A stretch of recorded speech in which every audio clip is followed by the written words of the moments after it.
So, we are today back to our last, not back to, but we're on our last William Wordsworth poem. So, we're going to look at our meaning, our rhyme scheme, and our rhythm here. So, step one, the world is too much with us. This one is actually named after its first line. Sometimes poets don't give poems names, but we, teachers and publishers and such, want something to call the poem by, so we'll just call it by its first name. That's kind of what we did here. Okay, he says, the world is too much with us, late and soon. Getting and spending, we lay waste our powers. Little we see in nature that is ours. Now remember, these are romantic poems. Okay, romantic poets. They care about nature. They want us to see the value of nature.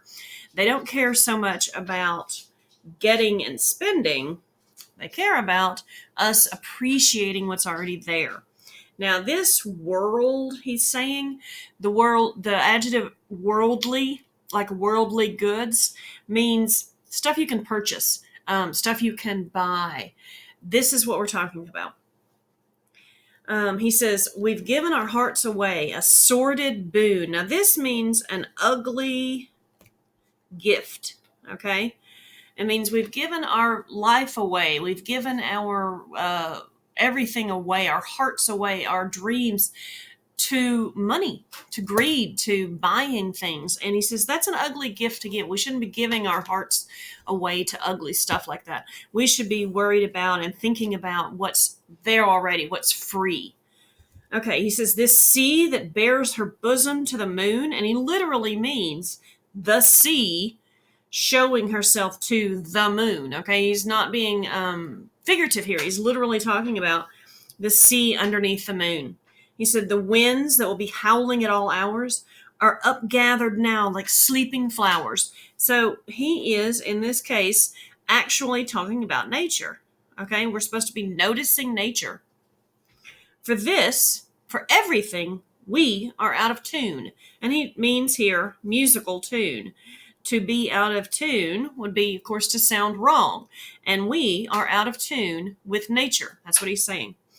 It moves us not. Now, he has a big break right here. I mean, for him, it's really only just a little dash.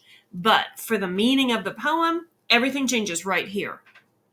He says, it's almost like he's gotten irritated. He's like, okay, here, we've given our hearts away, we're out of tune with nature, and then he stops and he goes, great God!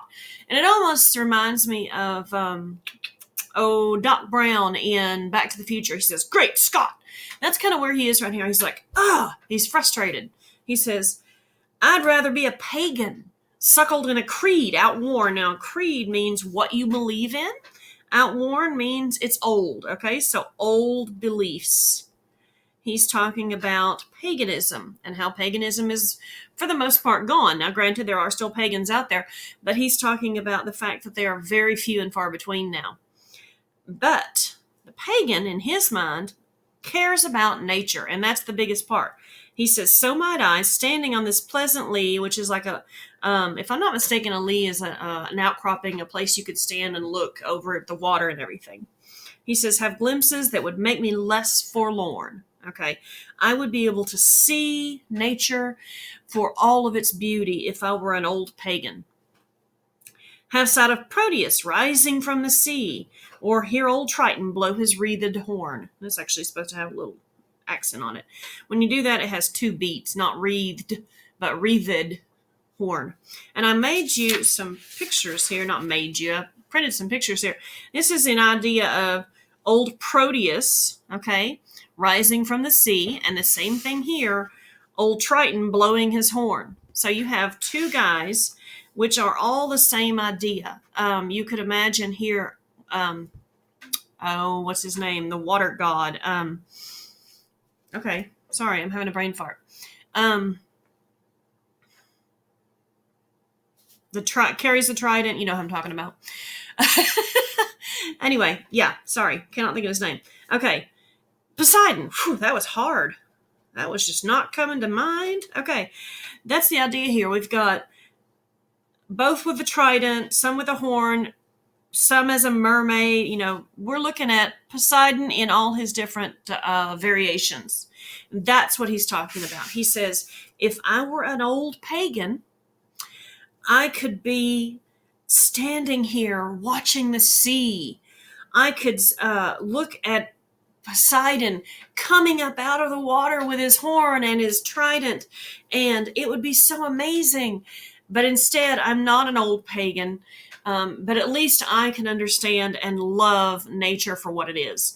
The Wordsworth here is saying in no uncertain terms, nature is better than everything else out there.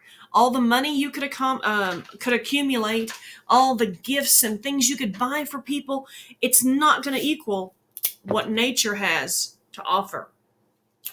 Okay, so let's now go back and look at his rhythm and his rhyme here. Again, we said the same thing the other minute ago. Well, if you looked at the previous video, I Wandered Lonely as a Cloud, we discussed his rhyme scheme and his rhythm. We said we're going to see if he shows up again in this one. So very quickly, soon, powers, hours, boon.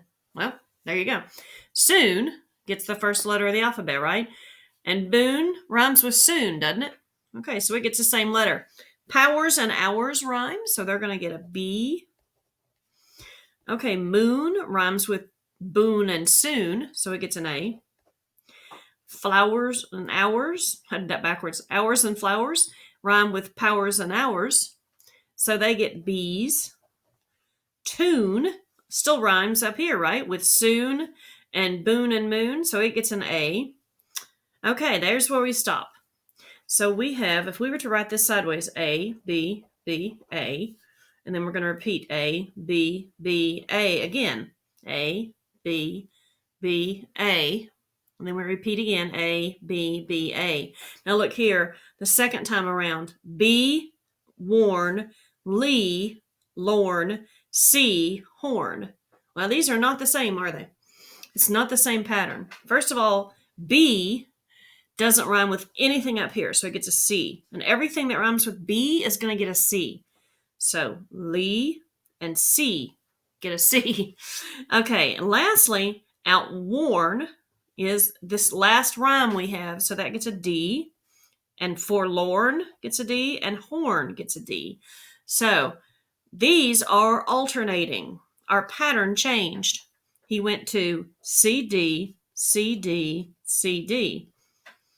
He has 6 lines working together here. And did I not say we changed right up here? He's changed with great God. That's where he changes in his style and his meaning. Right there. He started here talking in one style of rhyme about how nature is not moving us and we're out of tune. Then he says, wait a minute, I'm going to start talking about how I wish I were more in tune.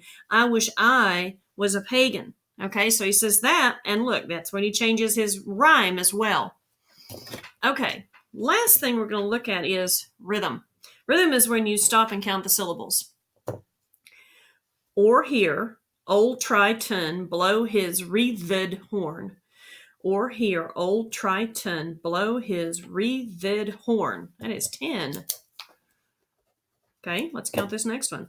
Have sight of Proteus rising from the sea. That's 11. I wonder if I counted that wrong. Have sight of Proteus rising from the sea. If I say Proteus quickly, I can make it 10. Have glimpses that would make me less forlorn. And that one is 10. Okay. So might I, standing on this pleasant lea. There's 10. Okay, so we're going to call this one 10 and just say Proteus quickly. So there you go. The man has 10 beats in every line, which is, for the most part, iambic pentameter. I'm not going to go into the other stuff as far as like how I divide these syllables out. We're just going to call it pentameter. All right. So he has iambic pentameter and a specific rhyme scheme. Just so you know, when you go through poetry, if you're really trying to get everything out of it, I want you to notice two things. Actually, notice three things. Right on the surface, I want you, and it's probably what the poet would prefer you see as the most important. I want you to see what they're trying to say. What is the picture they're trying to paint?